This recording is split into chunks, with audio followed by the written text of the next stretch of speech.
ನಾನೊಂದು ಕಾರ್ಯಕ್ರಮದಲ್ಲಿ ಭಾಗವಹಿಸಿದ್ದೆ, ಕರ್ನಾಟಕ ಸೆಕ್ಯೂರಿಟಿ ಸರ್ವಿಸ್ ಅಸೋಸಿಯೇಷನ್. ಆ ಕಾರ್ಯಕ್ರಮದಲ್ಲಿ ನಾನು ಮಾತಾಡುವಾಗ ಕೆಲವು ವಿಷಯಗಳನ್ನು ಪ್ರಸ್ತಾಪ ಮಾಡಿದೆ. ಆ ವಿಷಯಗಳಲ್ಲಿ ಬಹಳ ಸ್ಪಷ್ಟವಾಗಿ ಹೇಳಿದ್ದೇನೆ, ಬಾಬಾ ಸಾಹೇಬ್ ಅಂಬೇಡ್ಕರ್ ಅವರು ಕೊಟ್ಟಂತಹ ಮೀಸಲಾತಿ ಇವತ್ತು ಸಮರ್ಪಕವಾಗಿ ತಲುಪಬೇಕಾಗಿತ್ತು, ತಲುಪಿಲ್ಲ. ತಲುಪದೇ ಇರೋದಕ್ಕೆ ಕಾರಣಗಳು ಯಾವುದು ಏನು ಅನ್ನೋದ್ರ ಬಗ್ಗೆ ಮಾಹಿತಿಯನ್ನು ನಾನು ಈಗಾಗಲೇ ಅಲ್ಲಿ ಸ್ಪಷ್ಟಪಡಿಸಿದೆ. 6 ನಿಮಿಷ 10 ಸೆಕೆಂಡ್ ನಾನು ಮಾತಾಡಿದ್ದೆ. ಅದ್ರ ಹೇಳಿದಂಥ ಸಾರಾಂಶ ಮುಖ್ಯಾಂಶಗಳು ಏನಂತಂದ್ರೆ, ಇವತ್ತು ಮೇಲ್ಜಾತಿಗಳಿಗೂ 10% ಮೀಸಲಾತಿಯನ್ನ ಕೇಂದ್ರ ಸರ್ಕಾರ ನರೇಂದ್ರ ಮೋದಿ ನೇತೃತ್ವದಲ್ಲಿ ಕೊಟ್ಟಿದ್ದಾರೆ. ನರೇಂದ್ರ ಮೋದಿ ಅವರ ಮುಖಾಂತರ ಕೊಟ್ಟಿರ್ತಕ್ಕಂಥ 10% ಮೀಸಲಾತಿ ಅನ್ನೋದು ಬಹಳ ಜನ ಸಂತೋಷ ಪಡ್ತಕ್ಕಂಥ ವಿಷಯ. ಆದ್ರೂ ಅಲ್ಲಿ ಮೇಲೆ ಬಂದಿರ್ತಕ್ಕಂಥ ಕೆಲವರು ಮಾತ್ರ ಅದನ್ನು ತಂದುಕೊಡ್ತಾರೆ. ಅದರಂತ 8 ಲಕ್ಷ ಆದಾಯ ಮಿತಿಯನ್ನ ಯಾರು ಹೊಂದಿದಾರೋ ಅವರು ಆ ಮೀಸಲಾತಿಗೆ ಅರ್ಹರು ಅಂತಕ್ಕಂಥ ಒಂದು ವಿಚಾರ ಇದೆ.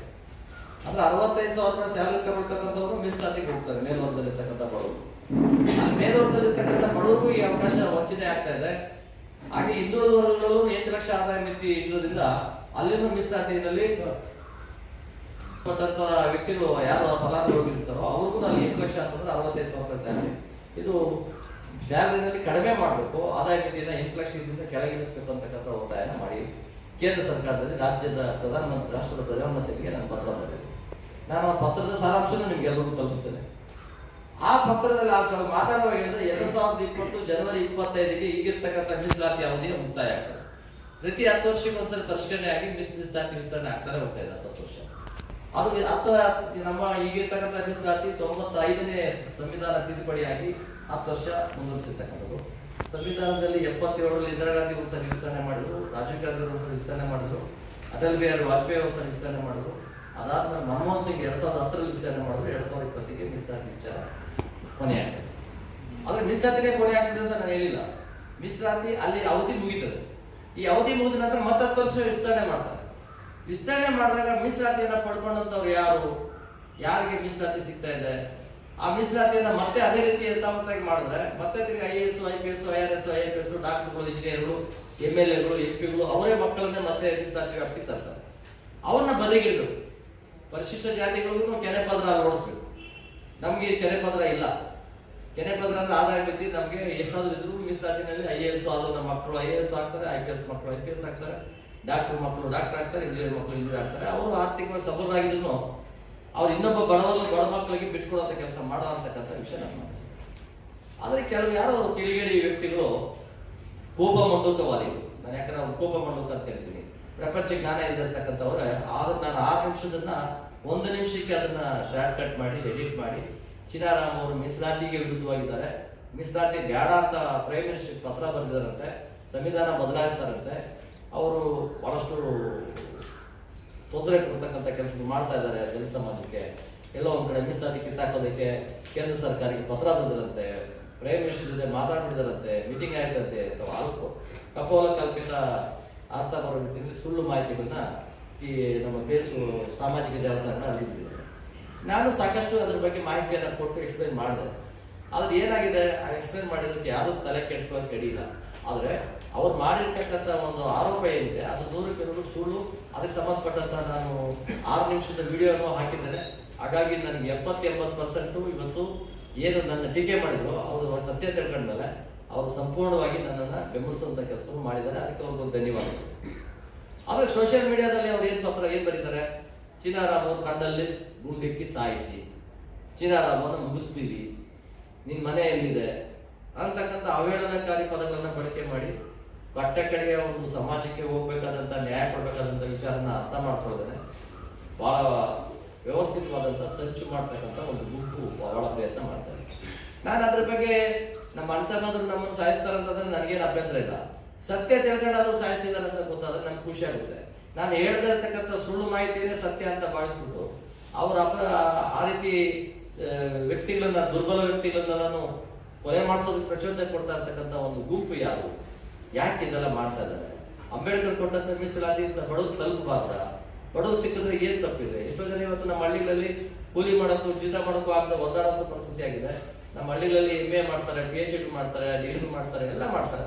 ಎಲ್ಲ ಅನುಕೂಲಗಳನ್ನ ಮಾಡ್ಕೊಳ್ತಕ್ಕಂಥ ಒಂದು ವ್ಯವಸ್ಥೆಯಲ್ಲಿ ಬಡವರಿಗೆ ಸಿಗ್ಬೇಕಾದ ಸೌಲಭ್ಯ ಶ್ರೀಮಂತರ ಮಕ್ಕಳೇ ತಗೊಂಡು ಹೋಗ್ತಾರೆ. ಇವಾಗ ಉದಾಹರಣೆಗೆ ನಮ್ಮ ರಾಷ್ಟ್ರದಲ್ಲಿ ಇವತ್ತು ರಾಮವಿಲಾಸ್ ಪಾಸ್ವಾನ್ ಇದ್ದಾರೆ. ಪಾಸ್ವಾನ್ 9 ಸಾರಿ ಲೋಕಸಭಾ ಸದಸ್ಯರಾಗಿದ್ದಾರೆ. 10ನೇ ಸಾರಿ ರಾಜ್ಯಸಭಾ ಸದಸ್ಯರು ಆದರು. ಅವ್ರ ಮನೇಲಿ 2 ತಮ್ಮಂದಿರು ಎಂಪಿಗಳಾಗಿದ್ದಾರೆ. ಪಶುಪತಿ ಪಾಸ್ವಾನ್, ರಾಮಚಂದ್ರ ಪಾಸ್ವಾನ್. ಪಾಪ ಅವರು ಇತ್ತೀಚೆಗೆ ನಮ್ಮನ್ನು ಬಿಟ್ಟು ಹೋಗಿದ್ದಾರೆ, ತೀರ್ಕೊಂಡಿದ್ದಾರೆ.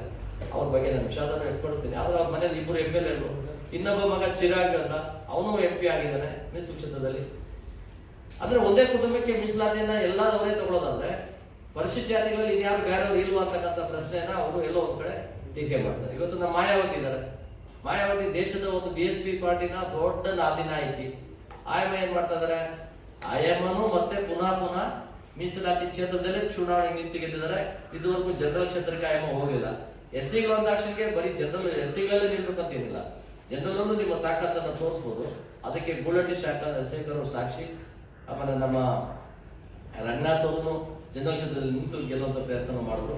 ಈ ಒಂದು ವಿಚಾರದಲ್ಲಿ ನಾನು ಯಾರ್ಯಾರು ಮೀಸಲಾತಿಯನ್ನ ಪಡ್ಕೊಂಡಿದ್ರು ಪುನಃ ಪಡ್ಕೊಳ್ಳುವಂತ ಕೆಲಸ ಮಾಡಬೇಡಿ.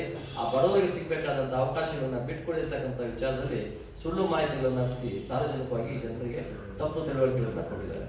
ಈ ಬಗ್ಗೆ ನಾನು ಫೇಸ್ಬುಕ್ ಅಲ್ಲಿ ಹಾಕಿದೆ. ನೀವು ಏನಾದರೂ ಹೇಳಿಕೆ ಕೊಡಿದ್ರೆ ಇದ್ರೆ ಬನ್ನಿ, ನಾವೆಲ್ಲ ಚರ್ಚೆ ಮಾಡೋಣ. ಅಥವಾ ನೀವು ಕೇಳ್ಬೇಕಾದ್ರೆ ಫೋನಲ್ಲಿ ಸೌಜನ್ಯದಿಂದ ಮಾತಾಡಿ ಅಂತ. ಬೇಕಂತಾನೆ ನನ್ನನ್ನು ರುಚಿಗೆಡಿಸುವಂತ ಕೆಲಸ, ಬೈಯೋದು, ಸ್ವಂತದ ಕೆಳಗಡೆ ಭಾಷೆನಲ್ಲಿ ಮಾತಾಡೋದು, ಇದೆಲ್ಲ ನೋಡಿ ನಾನು ಫೋನ್ಗಳನ್ನ ಅವತ್ತು ರಿಸೀವ್ ಮಾಡೋದನ್ನ ಸ್ಟಾಪ್ ಮಾಡೋದು. ಅದಕ್ಕೂ ಫೋನಲ್ಲಿ ನೋಡ್ರಿ ಚಿನ್ನಾರಾಮ್ ಎದುರ್ಕೊಂಡ್ಬಿಟ್ಟಿದ್ದಾರೆ, ಎದುರ್ಕೊಳ್ಳೋ ಪ್ರಶ್ನೆನೇ ಬರಲ್ಲ. ನಾನು 30 ವರ್ಷದಿಂದ ಮೀಸಲಾತಿ ವಿಷಯದಲ್ಲಿ ಬಹಳ ಸಂಶೋಧನಾ ಗ್ರಂಥವನ್ನ ಬರೆದಿದ್ದೀನಿ. ಬಲಿತ ದಲಿತರ ತುಳಿತ ನನ್ನ ಜನ ಅನಾಥ ಅಂತ. ಆ ಬಲಿತ ದಲಿತರ ತುಳಿತ ನನ್ನ ಜನ ಅನಾಥ ಅಂತಕ್ಕಂಥ ಪುಸ್ತಕದಲ್ಲಿ ಸ್ಪಷ್ಟವಾದ ಮಾಹಿತಿಗಳನ್ನ ನಾನು ಸಾಂದರ್ಭಿಕವಾಗಿರ್ತಕ್ಕಂಥ ಎಲ್ಲ ವಿಚಾರಗಳನ್ನ ಕೊಟ್ಟಿದ್ದೇನೆ.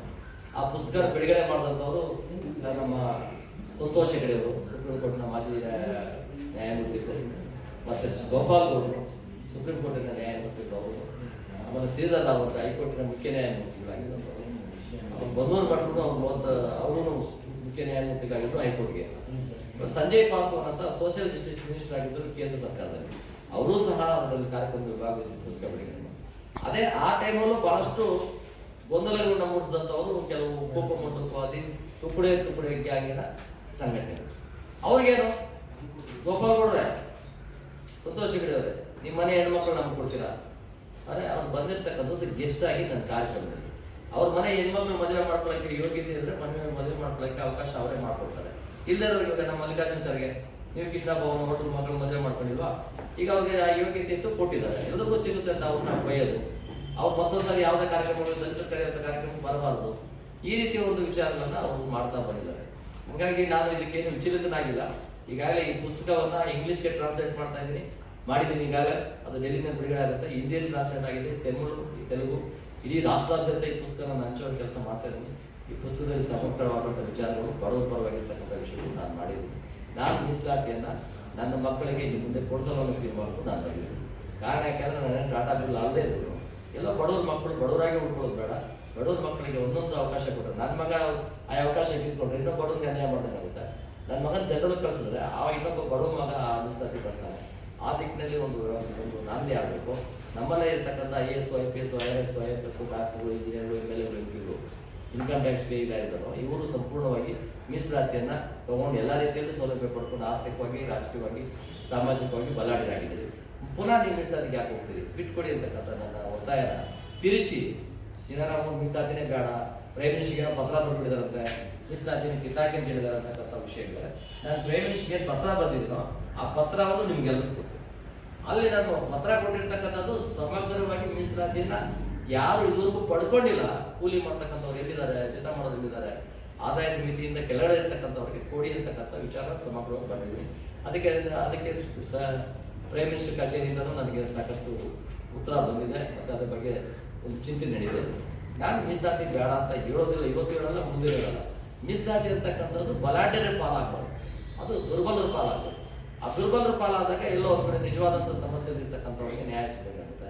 ಇವತ್ತು ಎಷ್ಟೋ ಜನ ಅಲ್ಲಿಗೆ ಕೂಲಿ ಮಾಡೋಕ್ಕೂ ಆಗದೆ, ಅಲ್ಲಿ ಜೀತ ಮಾಡೋಕ್ಕೂ ಆಗದೆ, ಅಲ್ಲಿ ಜೀತ ಮಾಡಕ್ಕೆ ಹೋಗ್ತೀನಿ, ಕೂಲಿ ಮಾಡಕ್ಕೆ ಹೋಗ್ತೀನಿ ಅಂದ್ರೆ ತಂದೆ ತಾಯಿ ಹೇಳ್ತಾರೆ, ಮಗನೇ ನಾನು ಕಷ್ಟಪಟ್ಟು ಓದಿಸಿದೀನಪ್ಪ, ನಾನು ಕುಜಿತ ಮಾಡಿದ್ದೇನೆ, ನಾನು ಕೂಲಿ ಮಾಡಿದ್ದೇನೆ, ನೀನು ನಮ್ಮೂರಲ್ಲಿ ಬಂದು ನೀನು ಜೀತ ಮಾಡಬೇಡ, ನೀನು ಏನಾದರೂ ಮಾಡಿ ಬೇರೆ ಕೆಲಸ ಮಾಡಿ, ಇಲ್ಲಿ ಮಾತ್ರ ನಮ್ಮೂರಿನ ಮರ್ಯಾದೆ ಹೋಗ್ತದೆ, ಪ್ರಾಣ ಹೋಗೋಣ ಅಂತ ಎದುರಿಸ್ತಾನೆ ತಂದೆ ತಾಯಿ. ಆ ಬೈಕೆ ಆ ಹುಡುಗ ಏನ್ ಮಾಡ್ತಾನೆ, ಒಂದು ದಲಿತ ಸಂಘಟನೆ ಹೆಸರಿನಲ್ಲಿ ಒಂದು ರಾಜ್ಯಾಧ್ಯಕ್ಷನಾಗಿ ಅವನೇ ಘೋಷಣೆ ಮಾಡ್ತಾನೆ. ಆಮೇಲೆ ರಾಜ್ಯಾಧ್ಯಕ್ಷನಂತ ಘೋಷಣೆ ಮಾಡಿದ್ಮೇಲೆ ಕೆಲಸ ಇರೋಲ್ಲ, ವಿಚಿಂಗ್ ಕಾರ್ಡ್ ಇಟ್ಕೊಳ್ತಾನೆ, ಎಲ್ಲೋ ಒಂದ್ ಕಡೆ ಹೋಗ್ತಾನೆ, ಯಾರಿಗೊಬ್ರು ಬ್ಲ್ಯಾಕ್ ಮೇಲ್ ಮಾಡ್ತಾನೆ, ಏನೋ ಒಂದು ಮಾಡ್ತಾನೆ. ನಾನು ಯಾವ ವ್ಯಕ್ತಿ ಬಗ್ಗೆ ಹೇಳ್ತೇನೆ, ಇದು ನಡೀತಾ ಇರ್ತಕ್ಕಂಥ ಪದ್ಧತಿಗಳು. ಅವ್ರು ಹೊಟ್ಟೆ ತುಂಬಿಸ್ಕೋಬೇಕು, ಸಹಾಯಕ್ಕೆ ಮನಸ್ಸಲ್ಲ. ಒಂದು ಸಂಘಟನೆ ಹೆಸರಿನಲ್ಲಿ ಎಲ್ಲೋ ಒಂದ್ ಕಡೆ ರೋಲ್ ಆಗಿರ್ತಾನೆ, ಎಲ್ಲೋ ಒಂದು ಎಜುಕೇಶನ್ ಪ್ರಾಪರ್ಟಿ ಇದೆ, ಅಂಬೇಡ್ಕರ್ ಪ್ರಶ್ನೆ ಕೇಳಕ್ ಹೋಗ್ತೀನಿ. ಏನೇನು ಕೇಳೋದು, ಈ ಮೀಸಲಾತಿ ಇರ್ತಕ್ಕಂಥ ವಿದ್ಯಾರ್ಥಿಗಳು ನಿರುದ್ಯೋಗ ಸಮಸ್ಯೆ ಕಾರಣ ಯಾರು? ನಮ್ಮಲ್ಲೇ ಫಲಿತದಲ್ಲಿದ್ದರು ಮೀಸಲಾತಿಯನ್ನ ಪಡ್ಕೊಂಡು ತಿಂದಂತವ್ರು ಆ ಬಡ ಹುಡುಗನಿಗೆ ಅವಕಾಶ ಮಾಡ್ಕೊಡಲ್ಲ, ಸರ್ಕಾರದ ಯೋಜನೆ ಅವ್ನು ತಲುಪಲ್ಲ, ಅವನ ಅನಿವಾರ್ಯ ಪರಿಸ್ಥಿತಿನ ರೀತಿ ಮಾಡ್ತಾನೆ. ಅದು ತಪ್ಪು ಅಂತ ನಾನು ಹೇಳಲ್ಲ. ಆದ್ರೆ ಇವತ್ತು ಇದಕ್ಕೆಲ್ಲ ಕಾರಣ ಬಾಬಾ ಸಾಹೇಬ್ ಅಂಬೇಡ್ಕರ್ ಕೊಟ್ಟಂತ ಮೀಸಲಾತಿಯನ್ನ ಸರಿಯಾದ ರೀತಿಯಲ್ಲಿ ಬಳಕೆ ಆಗದ್ರಿಂದ ಬಡವಾಗಿ ಉಳ್ಕೊಂಡಿದ್ದಾನೆ. ಆ ಬಡವರಿಗೆ ಒಂದು ಅವಕಾಶ ಕೊಡ್ಬೇಕಾದ್ರೆ ಯಾರು ಆರ್ಥಿಕವಾಗಿ ಮೇಲೆ ಬಂದಿರ್ತಕ್ಕಂಥವ್ರು ತಮ್ಮ ಹಣತನ್ನ ಬಿಟ್ಕೊಡ್ಬೇಕು ಅನ್ನೋದು ನನ್ನ ಉದ್ದೇಶ. ಅಷ್ಟು ಬಿಟ್ರೆ ಯಾರನ್ನ ವ್ಯಕ್ತಿಗತ ನಿಂದನೆ ಮಾಡಬೇಕು ಅಥವಾ ಮೀಸಲಾತಿನೇ ಬೇಡ ಅನ್ಬೇಕು ಅಥವಾ ಯಾರೋ ಒಬ್ಬರು ಇಬ್ಬರನ್ನ ಎಕ್ಸಾಂಪಲ್ ಕೊಟ್ಟು ಸಂಪೂರ್ಣವಾಗಿ ಮೀಸಲಾತಿ ವಿರುದ್ಧವಾಗಿ ಇದೀನಿ ಅಂತಕ್ಕಂಥ ಆರೋಪ ನನ್ನ ಮೇಲೆ ಬರೋದು ಬೇಡ ಅನ್ನೋ ದೃಷ್ಟಿಯಿಂದ ನಾನು ಮಾಡಿದ್ದೇನೆ. ಈ ಬಗ್ಗೆ ನನ್ನ ಮಾತುಗಳನ್ನು ಇಲ್ಲಿ ಮುಗಿಸ್ತೇನೆ. ಮತ್ತೆ ನಿಮ್ಮ ಪ್ರಶ್ನೆಗಳು ಕೇಳ್ತೀನಿ, ನಾನು ಕೇಳಬೇಕು. ಯಾಕಂದ್ರೆ ಕೇಳದೆ ಹೋದ್ರೆ ಈಗ ಏನ್ ಯಾಕೆ ಮಾತಾಡ್ತಾ ಇದ್ದೀನಿ ಅಂತ ಗೊತ್ತಾಗಲ್ಲ. ಈಗ ಪ್ರಶ್ನೆ ಕೇಳುವಂತ ಅವಕಾಶ ನಿಮ್ಮನ್ನು ಸರಿ ಕೊಡ್ತೀನಿ. ಅದಕ್ಕೆ ಮುಂಚೆ ನಮ್ಮ ರಾಜ್ಯಾಧ್ಯಕ್ಷರು ಒಂದು ಎರಡು ಮಾತಾಡಬೇಕು. ಅವ್ರ ಅಖಿಲ ಭಾರತ ಕೆಲಸಕ್ಕೆ ಒಂದು ಎರಡು ಮಾತಾಡ್ತಾರೆ, 2 ನಿಮಿಷನೇ ಮಾತಾಡ್ತಾರೆ. ಆಮೇಲೆ ನಿಮ್ಮ ಪ್ರಶ್ನೆಗಳಿಗೆ ನಾನು ಅಂತಿಮವಾಗಿ ನಾನು ಒಂದು ವಿಷಯ ಮಾತಾಡಿ